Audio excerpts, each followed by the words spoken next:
Mike Pendleton here, and doing something new this year for the Chicago Bears 2024 season. We're going to do a game recap. Now, I'd like to get this out sooner following every week's game, but just one day later, it's Monday evening.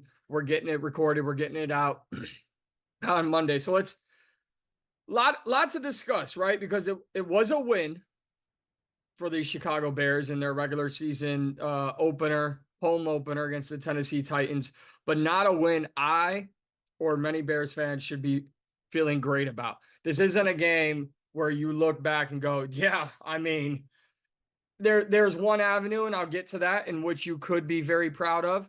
But this is a game you look back and go, if the Bears are fighting for playoff contention, maybe squeaking out this win leads to tiebreakers or what have you. And so for that point, it was crucial.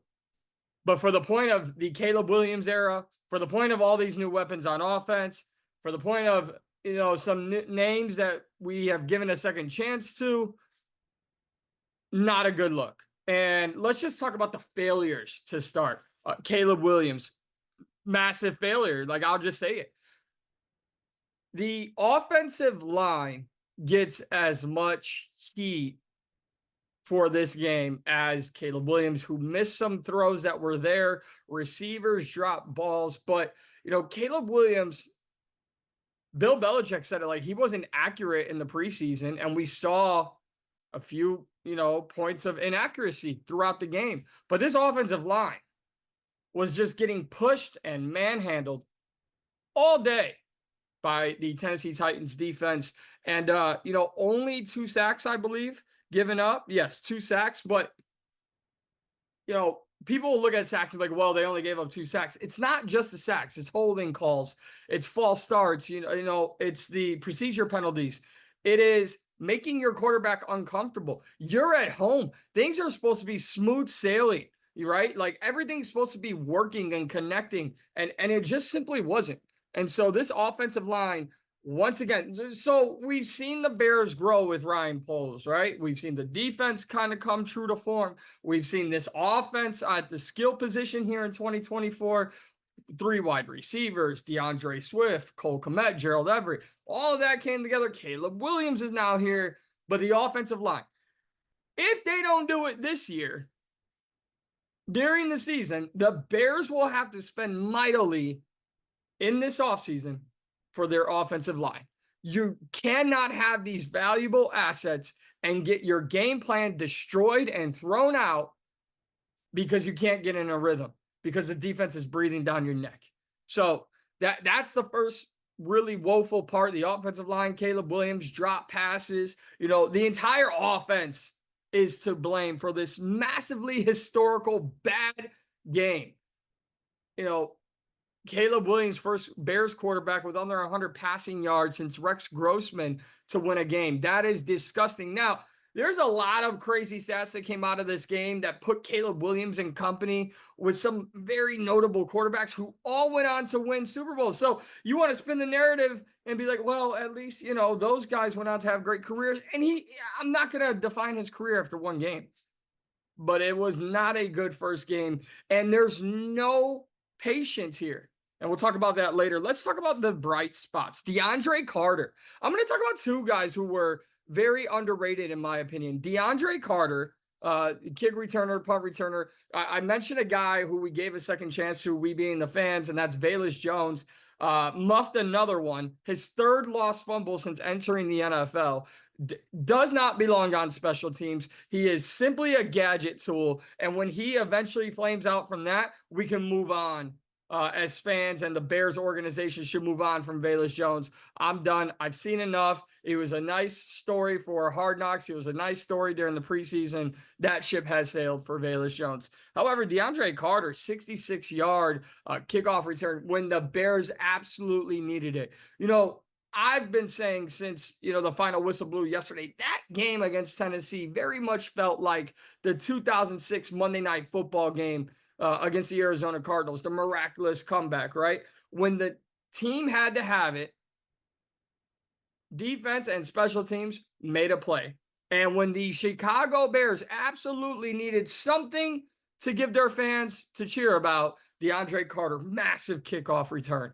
And it's even bigger given the new rules. He's not going to get many opportunities, but he's shown when given opportunities, he could flip field position. Did it multiple times. Punt returns, kickoff returns. DeAndre Carter is very much a guy I'm excited to have back there returning kicks, returning punts, and I think he could be very important this year.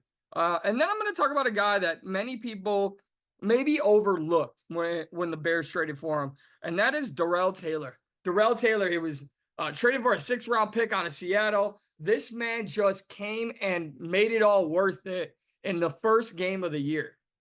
2 sacks on the day, one of the sacks leading to a turnover. I mean, the defense showed up. And here's the biggest thing. You know, there's so many narratives going on with this Bears team and the hype because of Caleb Williams and Hard Knocks and all that. If you look at this defense, if you just look at the way they played, I mean, TJ Edwards had 15 tackles. Jaquan Brisker had 10 tackles. This team did not let guys just get out and make them look silly. Tyrique Stevenson, early in the game, it looked like he had an interception, slipped through his hands, led to a Titans touchdown, made up for it. Massive pressure on Will Levis leads to a Tyrique Stevenson game-winning pick 6. This defense, now stop me if you've heard this before, Bears fans. This defense, these players on special teams, these guys came to play. These guys showed up when it mattered the most.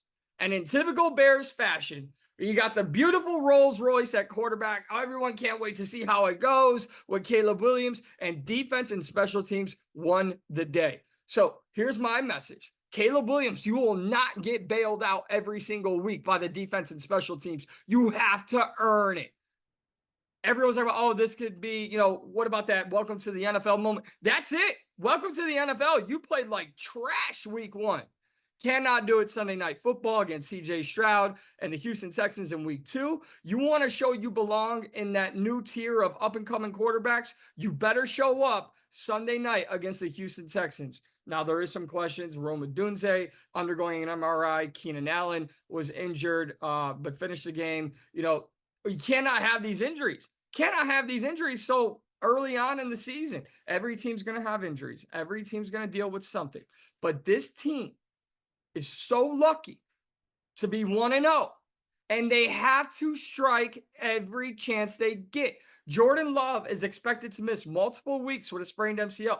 The Packers, who were seriously considered as contenders, not just for the division, but for the conference, are without their guy.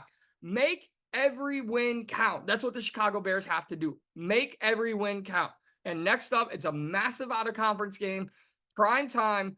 If Caleb Williams looks as bad as he did against Tennessee going into Houston,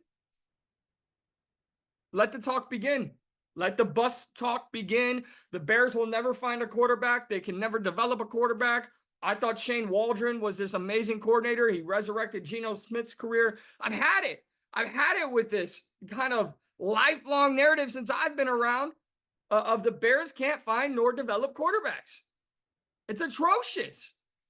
So, Caleb Williams, you had your welcome to the NFL moment. You had your welcome to the NFL game. It's time to step up. It's 2024.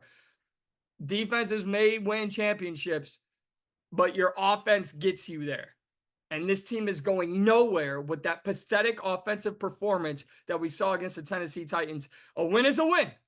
A win is a win. But 3 teams in the NFC North won in week 1, and now you got to keep pace with the rest of your division. So, we will be back next week. Hopefully this offense turns it around. And follow me on Twitter and Instagram and TikTok.